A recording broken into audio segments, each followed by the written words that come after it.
The victims who lost their lives yesterday were there to help others, be part of a community that came together in peace. Instead, they were confronted by teenagers who appeared to have been radicalized online to believe that they didn't belong because of how they looked or where they worshiped. They couldn't be more wrong. Now at 4, we are learning more about the shooting yesterday at the Islamic Center in San Diego that left 5 people, including 2 gunmen, dead. Police say there was no specific threat against the center, which is the largest mosque in the country. Fox 10's Mark Martinez joining us now in studio with more. Mark. John and Christina, 3 people were killed after 2 teenage shooters opened fire at the Islamic Center of San Diego. Authorities say they met online and shared a, quote, broad hatred toward different religions and races.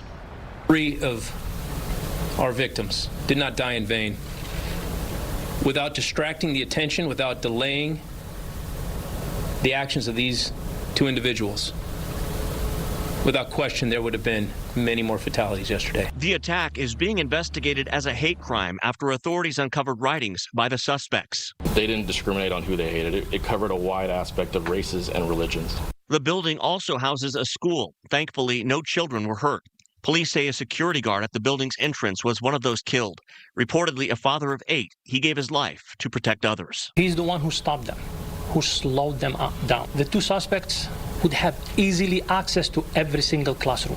The suspects, 17 and 18 years old, who have not been identified by authorities, were found in a vehicle nearby after taking their own lives. One suspect's mother had called police hours before, warning them that her son was missing, along with her vehicle and multiple firearms.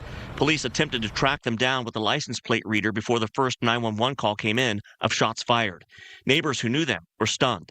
He helped us bring in our groceries, and he'd wave at us. It's just unbelievable. Police say they recovered 30 firearms and a crossbow from 2 homes during their search.